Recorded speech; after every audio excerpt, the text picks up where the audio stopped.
Hey everyone, I'm Jenny Mann, a solutions architect at UiPath. Today we're going to talk about the UiPath AI Center, how to deploy machine learning models, add datasets to train your models. You can even use one of the pre-built machine learning models out of the box if you don't have a model readily available.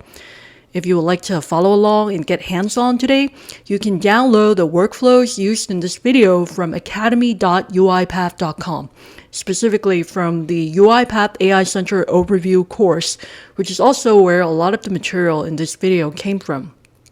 Let's begin. In this video, we will go through an example of an insurance claim classification process using UiPath Studio and AI Center. We will see how AI Center simplifies the whole process of training, evaluating, deploying, and retraining machine learning models with RPA. Before we dive into it, let's add some context to our scenario. Consider that we're working for a motor insurance company and have a dedicated email inbox folder to receive insurance claims from policy holders.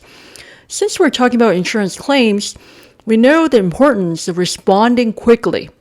Our insurance company has decided to automate the process of classifying the emails based on vehicle image attachments. To do this, they plan to use an image classification model. The emails with attachments are moved to a dedicated folder from where specialized teams can process them more easily. We can save a lot of time by putting a robot in charge of moving every email into the dedicated folder. Of course, it ends up with an easier approach to managing accounts. Interesting, right? Let's see how we could achieve this with the help of AI Center. We have here some of the insurance claims received earlier. We're planning to use them to train and evaluate an image classification machine learning model in AI Center. Then deploy it to our RPA project. So we've created two data sets using the 80-20 ratio. 80% of the data is dedicated to training and 20% to evaluation. In the training folder, we have subfolders for the different sets of images. The cars folder has images of cars. The bus folder has images of buses. And then the bike folder consists of images of bikes. Likewise, in the evaluation folder, we have images of bikes, buses, and cars.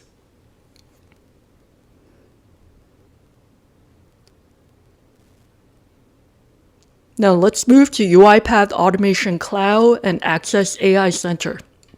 And just as a note, everything that will be demonstrated here is available as such in the on-prem version of AI Center. This is the homepage of AI Center.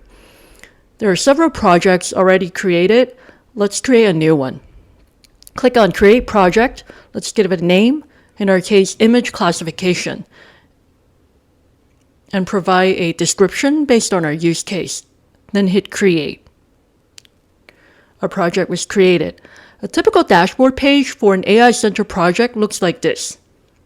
Let's take a moment to go through all its subpages. Each of these subpages has their own purpose. Let's start with datasets, since we have created these earlier. We'll use the Dataset tab to upload a dataset shown earlier. We can drag and drop the folder here or click to upload. This process may take some time depending on the number of images in the dataset.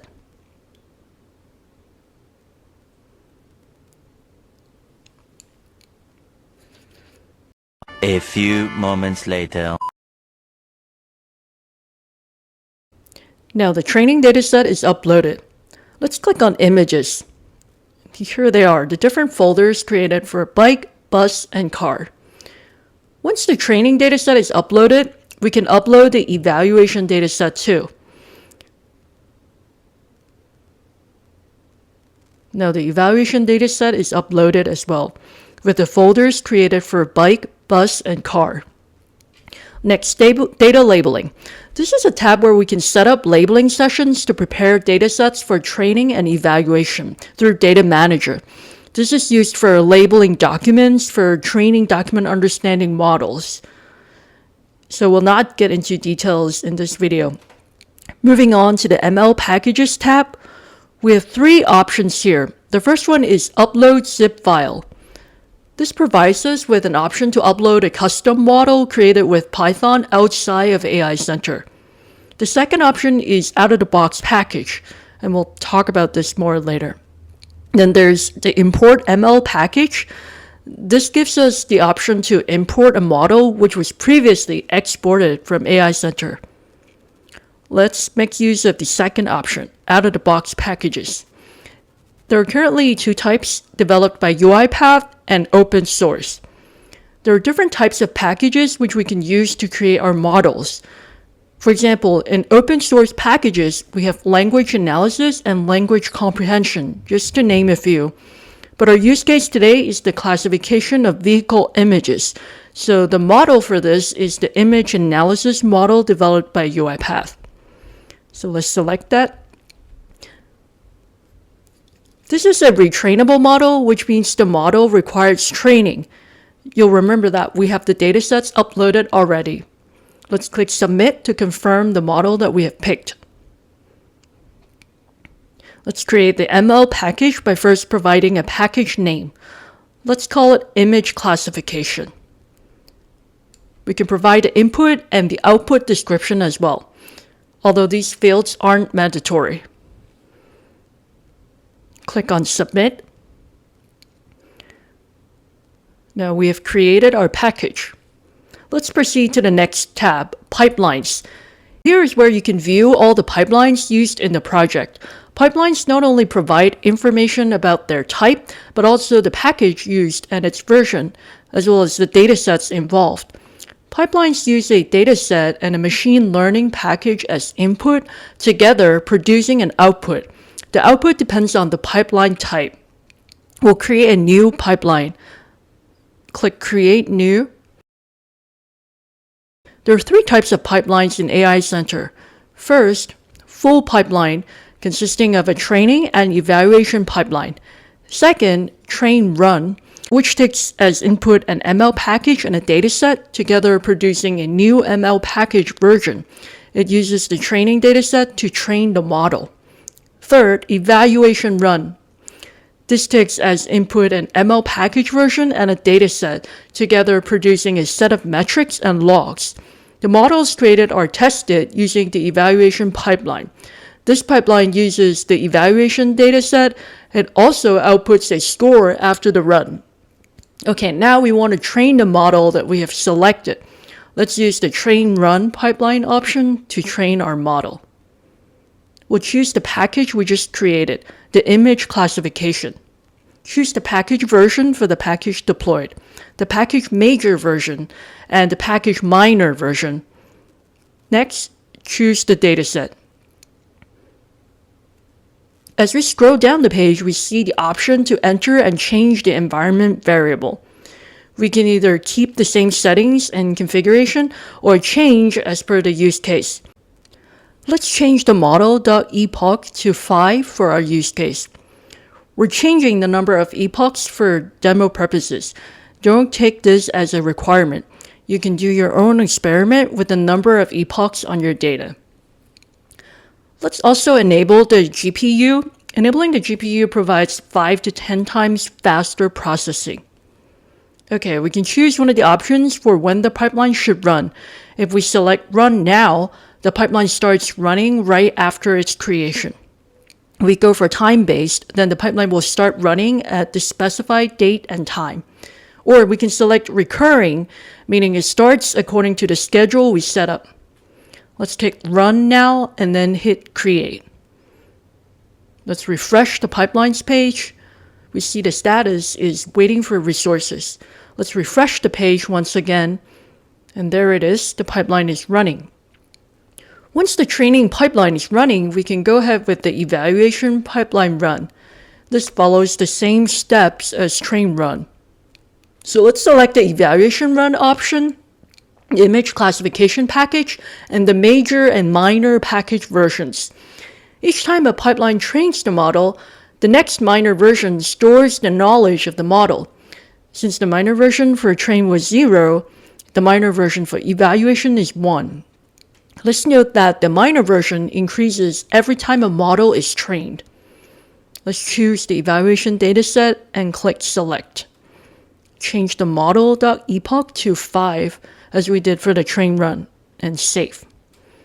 Enable the GPU once again for faster processing. We can choose the options for when the pipeline should run.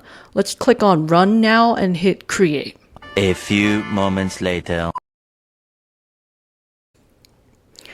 Now both the training run and evaluation run are successful. We see that the evaluation score is a little low here. What can we do?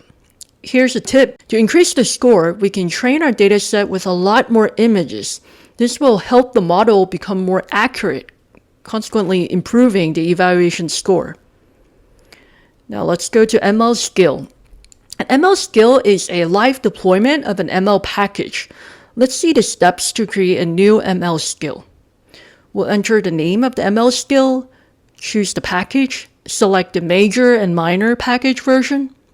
As for the skill description, this is optional. This is enough to deploy an ML skill. We can also choose to undeploy the skill after a period of inactivity. So let's pick the inactivity period from the options. Let's go for 1 week and then hit create. Now let's refresh the page. It may take some time to deploy the skill. Now our skill is available. Click on it to see what it contains. The ML skill deployed has all the details as entered earlier. We see the option to modify current deployment. So let's explore that now. Here we can make the ML skill public. Have you ever wondered the benefits of making ML skills public? Using public ML skills and the endpoint connection modes allow our robot not to be connected to the same tenant. This means that the robot can run a workflow from another tenant. It doesn't have to be connected to the same one. You can even query the ML model from outside the UiPath ecosystem as well, like any public API. Now we have the option to enable GPU. We can enable auto update as well, and even modify the inactivity period. Let's confirm our updates. Once the update's done, the status of the skill is available. Click on Available, and the ML skill is now public. We can see the API key and endpoint URL used to connect the ML skill with UiPath Studio. Both have a handy copy feature. Our ML skill is deployed now and ready to be used. Now moving on to our final tab, ML logs. ML logs are a consolidated view of all the events related to a project. These could be deployment errors, pipelines waiting for resources, validation start and finish times of ML packages. Any information related to packages is logged here. Now let's use all that we created in AI Center for the motor insurance demo use case. Let's switch to Outlook. We have a mailbox folder, motor insurance, in which the associate receives mixed claims for bikes, cars, buses. This must be segregated and moved to the respective folder. Bike insurance team, bus insurance team, and car insurance team. These folders were manually created for the respective claim teams from where they can access them and proceed with the claim steps. Let's check out how our robot, along with the image classification model, can help us to classify the mails more effectively. Let's go to UiPath Studio, where we have the automation project for the classification of emails. We'll deploy the image classification model from AI Center in it. First, let's take a closer look. We start with the logic. Initially, the robot reads the config file, where all the necessary details such as API key and endpoint URL and Outlook folder names are stored.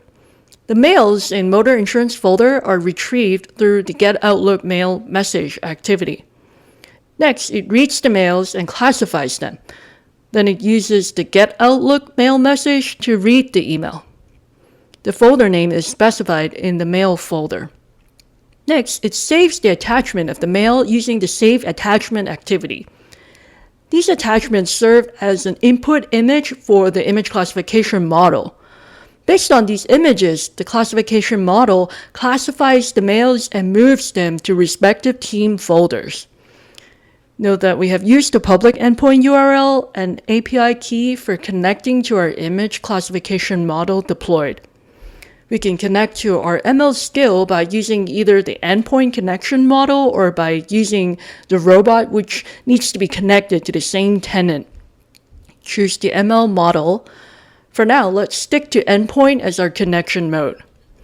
For each of the images saved, the model will give an output regarding the classification type and the confidence level.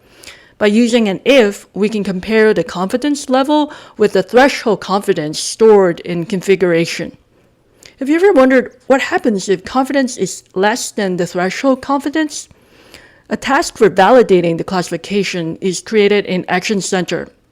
This will have a pre-filled classification type. If we wish to change this, we can change it to match the correct classification type and submit the task to Action Center. So what happens after we submit a task to Action Center? The robot pauses as the task awaits human intervention. Based on the input given by the human user, it's moved to the respective classified folder and the process continues with a new email.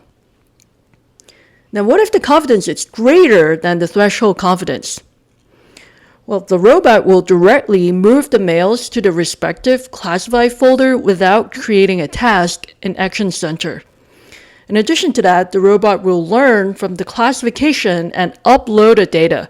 This is used for retraining the model. Let's see the robot in action. Save and run the file.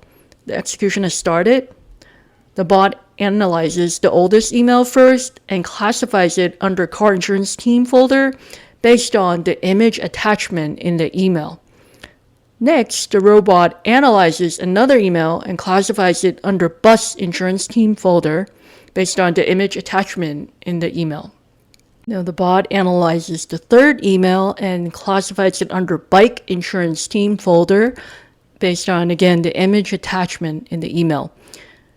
The robot's doing well, but we still have an email in the original folder that needs human input. The robot has paused. What do we do now? Long-running workflows that require human validation are configured in Studio using the orchestration process template and specific activities. These workflows generate actions to be acted upon by users in Automation Cloud. Once an action is generated, it is displayed on the Actions page with the status unassigned. Let's see this.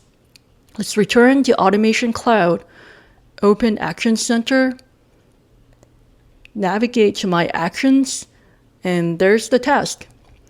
Click on Unassigned to see the task that requires human validation. We see there's this task created a few seconds ago. It's important to assign the task first. Let's click on the ellipses and select Assign to Self. Since the confidence score is less than the threshold, human intervention is required to validate the classification. We see that the classification in predefined class is bike, which is in fact correct. Let's validate the image in the user-defined class. We'll select bike. Click Submit and complete the validation. Let's resume the process from where it paused and check the email.